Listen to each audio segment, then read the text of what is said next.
Hi, folks. Welcome along to this very new style workshop. Me and Sarah are very excited about doing this, and it was a really interesting one for us as we were talking about what might be possible. So, this will be landing inside of your Substack ether, but we've pre-recorded it, and you might be coming to it later than its advertised time. But anyway, you're so welcome whenever you are finding this.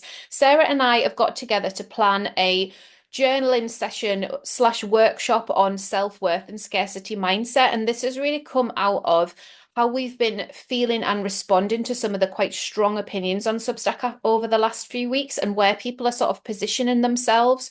So Sarah and I did a highly watched live about Glennon Doyle's arrival and swift departure from Substack.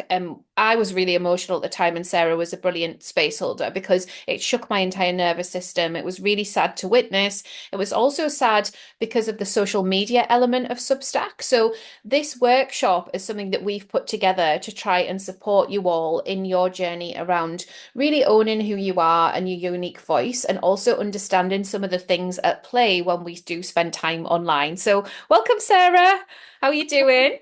I'm good. Yeah, I'm good. As you can see, I'm not in my own office today. Feel I need to explain why I've got a bike behind my head. It's awesome though. It's so quirky. I love it.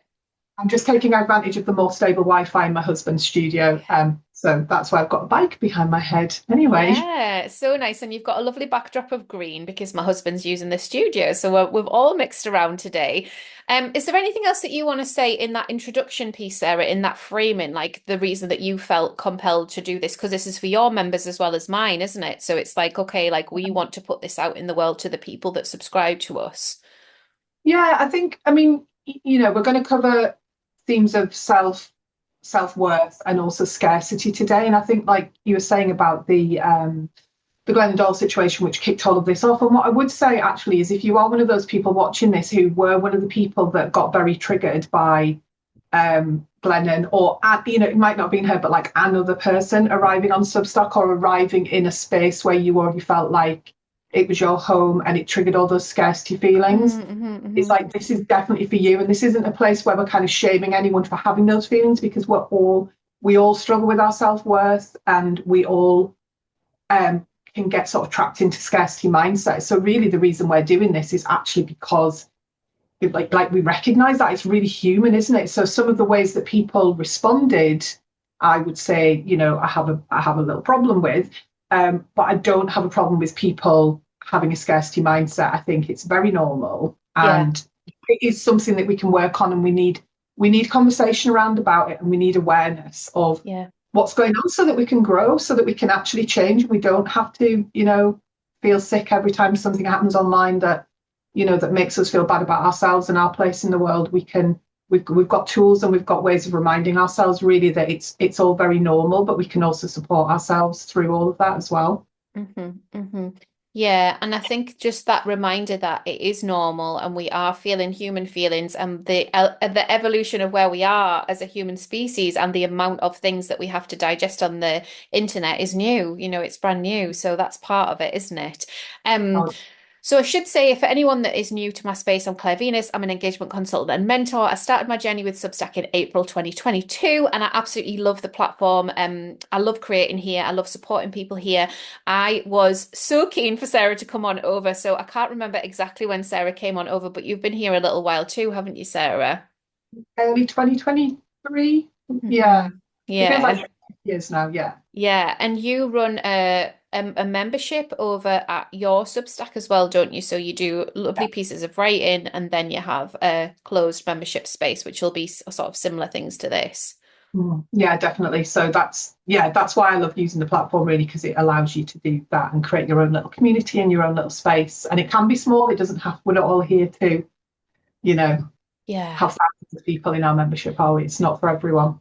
It's true, yeah. And this is a really interesting place to start in terms of your expectations around self-worth, actually, like what you expect in terms of people witnessing and reading your work, because that's a really interesting concept because we've been trained almost to expect that thousands is normal.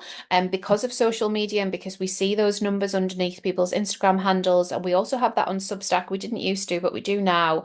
And it's a lot of people. 100 people is a lot of people. 50 people is a lot of people. So that stuff, oh, that stuff Yeah.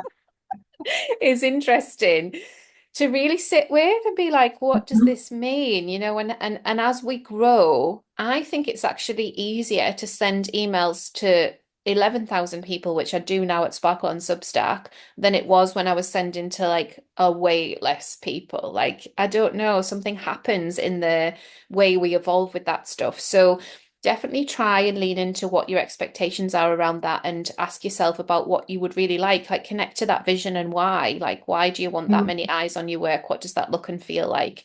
But yeah, I'll jump in with my journaling prompts. I'm so excited to share these. So the idea is that you just pause the video and do some journaling until you run out of steam.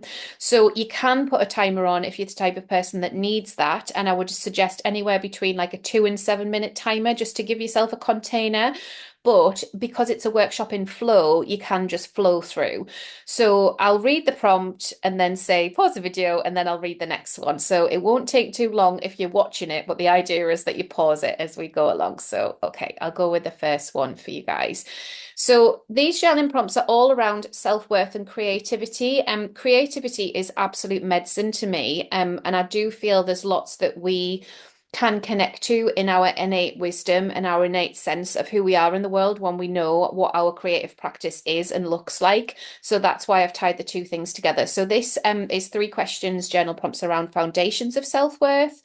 So the first one is, what do I believe makes a person worthy? Where did those beliefs come from? What do I believe makes a person worthy, and where did those beliefs come from? So this could be bringing up personal stuff. It could be bringing up stuff around your writing or your art, but go into that one, have fun with that one, see what comes up. The second one is, in what moments do I feel most connected to my worth? So I think this one is super interesting because there are metrics available to us. There are numbers, the next 100 subscribers, the bestseller check mark, conversations where someone tells us we've done well. So the prompt is, in what moments do I feel most connected to my worth? The third one, and I think this is crucial, is what messages about my creativity did I receive as a child? How do they still influence me? So in all of my one-to-one work, anytime we've revisited any sort of stuff to do with childhood experiences of creativity and or writing, and where that sits in our body as an embodied experience, there are breakthroughs and often tears. So the prompt is, what messages about my creativity did I receive as a child, and how do they still influence me? Okay. The next 3 are under the header of creativity without pressure. So the first one is, what would I create if no one was watching or judging? What would I create if no one was watching or judging? The second one is, how would my creativity shift if I believed my worth was unshakable? So this one is really about what you want to make. What do you want to put into the world? This could be around like a book or a piece of writing. If you weren't feeling judged by that act, how would my creativity shift if I believed my worth was unshakable? This one's so interesting for us all, especially around paywalls and what we're doing here. What do I love creating just for the joy of it, not for income, likes, or applause? And I know Sarah does a lot of beautiful crafting, creating, baking, all of that beautiful stuff. And I feel like I was better at that before I had young children and ran a business. So I'm always really tugging on, can I just sit with my daughter while she colours in and just do some shapes? Like what is the minimum I can just do without thinking, I need to tidy the house, I need to get back to that email, because I used to create a lot more and I miss it. So the prompt is, what do I love creating just for the joy of it, not for income, likes, or applause? The next section is on releasing perfectionism, and there are 3 more journaling prompts here. So the first one is, where does perfectionism show up in my creative work? What is it trying to protect me from? So I'm very messy in the way that I do things, in that I don't perfect things, but I haven't always been that way. So there was definitely a release in the way that I allowed myself to perfect things on Instagram before I came to Substack. And then on Substack, because nobody knew who I was, it was like I was free of the cage and it was amazing. And I speak about this a lot. So if you do find perfectionism cropping up for you, there is some medicine there. There is something to have a little look at. So the prompt again, where does perfectionism show up in my creative work? What is it trying to protect me from? Number 8 is, what am I afraid might happen if I share something unfinished or not perfect? And so this is really interesting around frameworks and doing new things. So